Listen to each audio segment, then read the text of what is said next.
Good morning, students. Today, as you can see on my background, I am going to give you the detailed explanation and summary of your prose section, the Sermon at Benares. This particular story is divided into two parts, or can be divided into two parts. Both the stories are running parallel to each other. One side is the story of Siddhartha Gautam becoming Gautam Buddha, and another side, his first sermon that he delivered at Benares and gave the message regarding the harsh realities of life.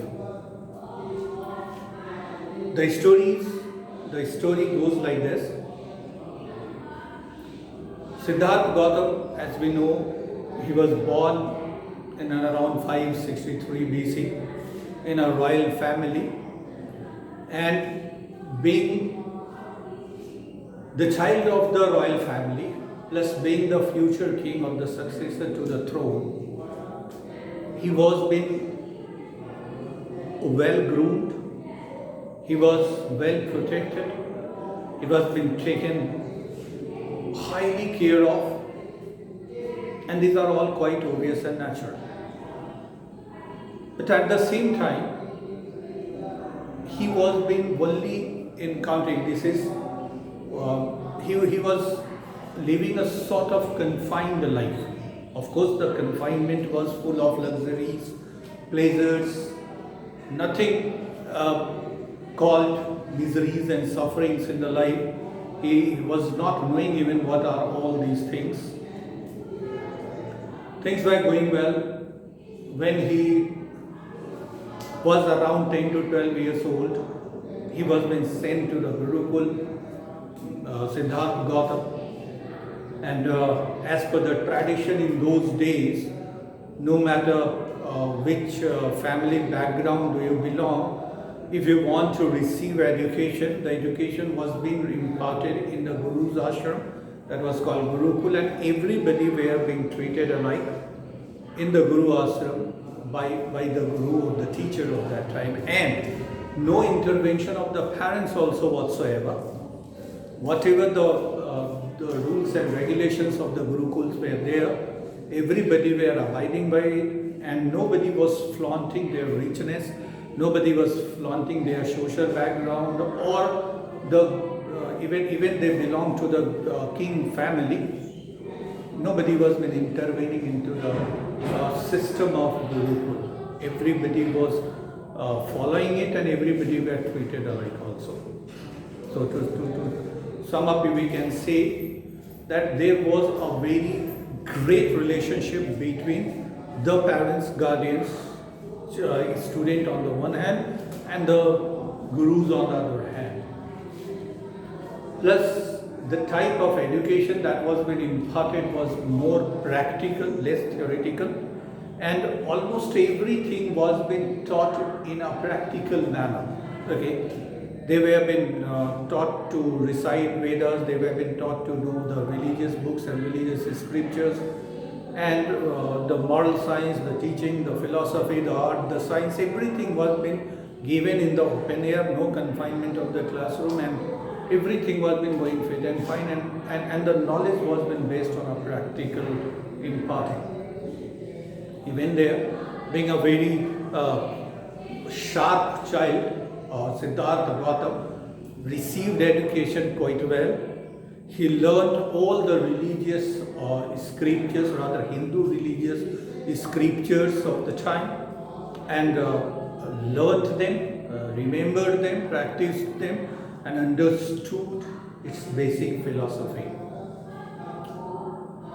Now, somewhere there were conflicting emotions also there going on in his mind, but that was all the later stages. That is why he himself established a new religion called Buddhism, though impressed and followed Hinduism for a longer period of time, but then he established his own religion, which was based on the middle path, no extremities of one side and no leniency on the other, the middle path you need not to be, and that is what the practical teachings that he has offered to the mankind was that no, not necessary that you need a very austere life, very rigid, very extreme life in order to please God or the Almighty. You need to practice humanity, you need to cultivate humanity, and you need to serve humanity in order to attain that supreme power that we call God. And in order, because in those days, and there were many austere practices prescribed and suggested, like that of a very austere penances.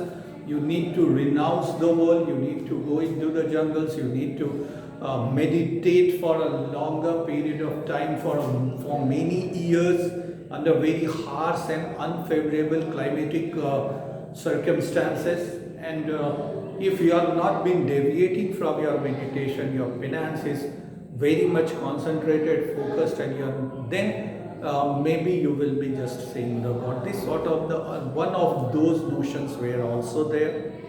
So, means to conclude that you need to play a very austere life. You need to lead very austere life. He suggested that it's not necessary to do so. Okay. Did not to live a very austere life to attain Almighty, to find Almighty. The God is living within you. And at the same time, you need not to be very casual, you need not to be very lenient and casual in an approach. So you need to be well disciplined, and they need to be focused on the job in the hand. However, he received everything and came back. At the age of 16, he was married to a very beautiful princess, and her name was Yashodhara, and he had a beautiful son also, and he lived a very beautiful life. He entered into the family life. He enjoyed that family life also for around a decade, for 10 years or so, and finally, one day that was one of the practices. One day that is what I have told in the beginning. Two parallel stories are running within this chapter that is called the Sermon at Benares. Okay. So, one day he was on the hunt, and hunting used to be the pastimes or the sport in those days, especially for the royal princely houses. And he was on his way to the hunting. He came across four horrible sights, which were until then he had no idea of that. This sort of things are also been happening in this world, because as I've told, he was born and brought up in the circumstances which were very, very aristocratic for him, very luxurious for him. And being the crown prince, he was always been kept away from all the sufferings that one can possibly suffer. Okay. So, the first sight what he saw was that on his way to the hunting was that he saw the sick man, a sick, diseased man was there.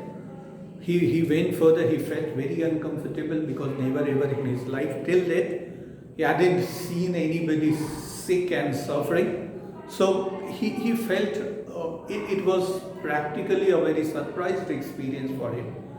By the way, he went further.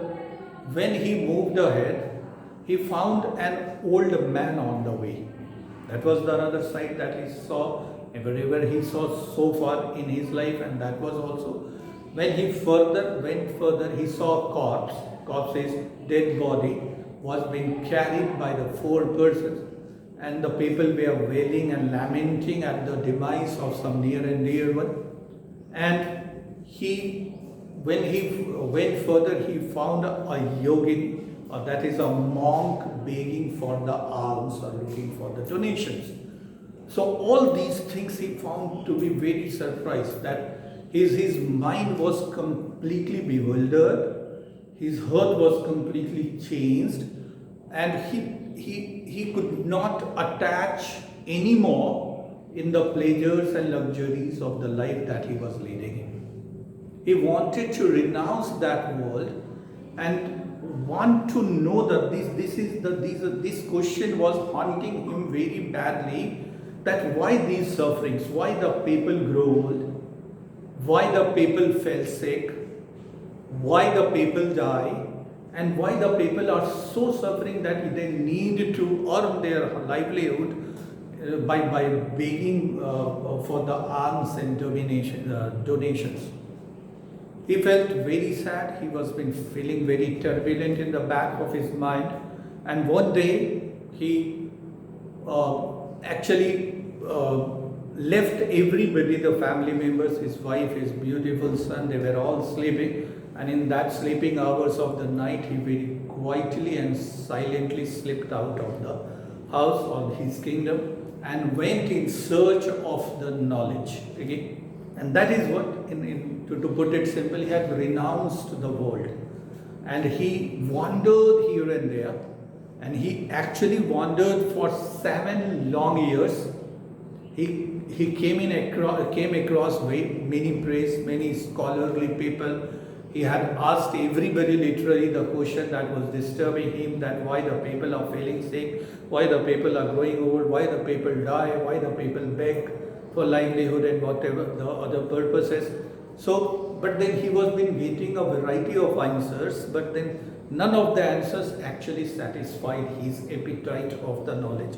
He was in search of knowledge. He kept on wandering, and finally he came to Gaya, and in what is today known as Bodh Gaya, he sat under the Bodhi tree. Actually, the tree was the fig tree, that sort of banyan tree. Okay, and there on the 7th day of his sitting, the penance, he went into meditation, started meditating. He was very much, and he was seeking the answer to the question that was haunting him, or he was seeking for the remedies of those, and why these sort of things happening. However, on the 7th day of his meditation, he got the enlightenment, he got the knowledge, and that is from then he started being known as enlightenment, Buddha, the enlightened one. Okay, so likewise, Siddhartha Gautam became Gautam Buddha. He attained Buddhi, he attained knowledge, and under the tree, that fig tree where he attained knowledge, he started being called as the holy and sacred symbol in Buddhism also, and that is known as Bodhi tree.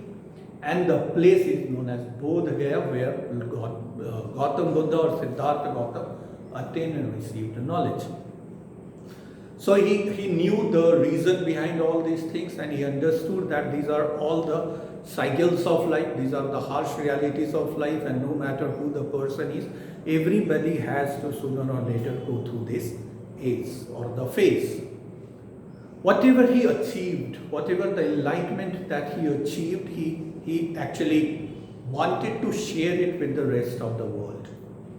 So he thought of, he after getting the knowledge, he went to Benares. There is a place in Benares, Sarnath, near Benares, actually, that is Deer Path Sarnath in Benares, where he gave his first sermon, and this chapter is actually about that, and the teachings, the lessons, the preaching, updesh that we call in Hindi, is sermon. So he started giving the sermon to the people gathering over there and giving them the realities of life and telling them about his experiences and appealing the people to focus on their work and the job in the hand, etc. This is what the one part of the story that I have talked about. The second part now is about Kisa Gautami. Okay, in Benares there happened to be one lady called Kisa Gautami. She was a very humble, down to earth, very fantastic, and a very great human lady, and her reputation was also very good. But then she had a son, and the only son of hers one day died.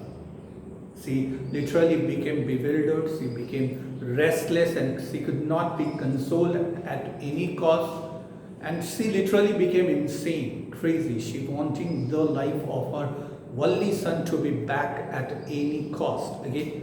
She started consulting the people in the neighborhood and literally everybody that she came across, and started asking from everybody that about some possible medicine that would bring her only son back to life. She wanted her son to be alive at any cost. Okay, so she used to consult everybody and the people.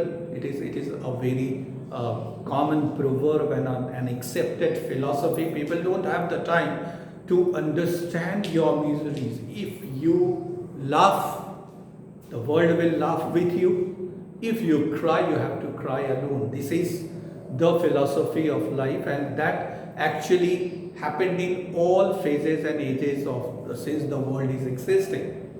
Whosoever she had consulted, everybody considered her as sane, because everybody knows that this is the normal part of the life.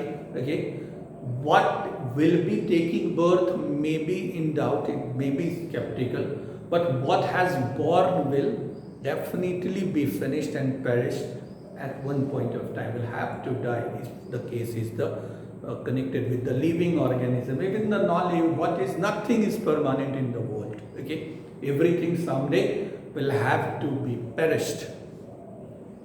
Anyway, somebody suggested her that okay, go and meet there a person there. He's been sitting in Deer Park, that is Gautam Buddha, and he may be offering you the solution to your problem or the medicine for your son. She went there, sat at the feet of Gautam Buddha, and that she has also presented her request that and she was literally disconsolate. She was at any cost, she was not going to be consoled. She has only been looking for the life to be spring back. So far her son was concerned. Gautam Buddha, understanding that once the person is died forever, that cannot be possible to come back. So, but then he did not want to say it is good that okay, there are some facts in the life. Truth is always bitter, but there is some very humble and human way to present the truth also. It is very bitter, it is very crude. You can present in a very crude way. If you are calling blind a blind, that is also a fact. Nobody can blame you, nobody can tell you wrong, but then calling blind a blind is inhuman. Okay, you have some modest and moderate way of explaining the things also. So he thought of explaining her that, but in his own way. He told to Kisa Gautami that okay, fine, I will be making the medicine for your son, and after consuming that medicine, your son will be coming back to the life, will spring back to the life. But then you need to bring me a handful of mustard seeds. Okay, fine, go and ask for a mustard seed from any house and bring it to me. But on a condition that you need to bring the mustard seed from only that house, from that house where nobody has died so far. In that family, nobody has seen the death, nobody has lost his near or dear one. Or so then only that from that family you bring me the mustard seed, and I will be preparing the medicine and giving it to your son, and your son will be definitely coming back to the life. She went door to door. Mustard seed was available everywhere. Mustard seed was, people were ready to give her the mustard seed, but when she asked for the second condition, nobody told yes, because every house, somebody would have died at some point of time. Okay, she became very upset, she became very tired by the end of the day, and feeling very sad and desperate, she sat by the side of the road. Okay, and she was been looking for, thinking something. She was very tired mentally and physically both. And she saw suddenly that the street light, the light of the city was flickering. It was been moving slowly. Okay, and that flicker of the light, so it started fluctuating, moving, flickering, and after some point of time it went off. Everything became dark. Suddenly a thought hit her mind that this is the part and parcel of life, is also like that of the flickering street light. It fluctuates, it glows sometimes very brightly, it will be dim sometime, but finally it will be extinguished, it will be finished, and that finishing is called the death, and that is an accepted reality of life. and she understood from it that is the indicator of the city life, plus the experience that she went door to door everywhere literally, and no house could she find where nobody has died as yet. Okay, so ultimately she went to Gautam Buddha and he told her that this is, accept that one, unnecessary, don't torture your mind. Weeping and wailing for somebody would breed you no result, would give you no result. That is the harsh reality of life. The ultimate and eventual end of the life is that. And if you have been crying and wailing for somebody, weeping for somebody, you are both losing the peace of mind. So you need to be very calm, very focused, very peaceful in mind. So how can you attain that? Just concentrate. The wiser people, the people who is wise, and this is the wisdom, that you must accept this fact that those who have taken the birth will have to die someday. You need to stay with them, enjoy the life, but never be so deeply attached to anything or anybody. This physical worldly attachment is the root cause of sufferings and misery. And once you have been living the life in a detached way, then you can attain the peace of mind. And once your mind is peaceful, is calm, serene, then you can overcome all these sufferings. So it is weeping and wailing and crying for somebody is not only losing the peace of the mind, but it is making your body also injured. You have been physically unnecessary, giving the pain to your physique. Nothing will happen in the end of the day. So you must admit this fact, and this is the part of the life. And this is where during his first sermon and his stay at Benares, one of these incidents is also being noted. Okay, and this is the extract of your chapter. So I hope you would have understood this one, understood the summary of that, and anything follow-up question, you are in a position to write it. And till I come with the next chapter of yours and next lecture for me, of yours, till then, take very good care of yourself. Bye.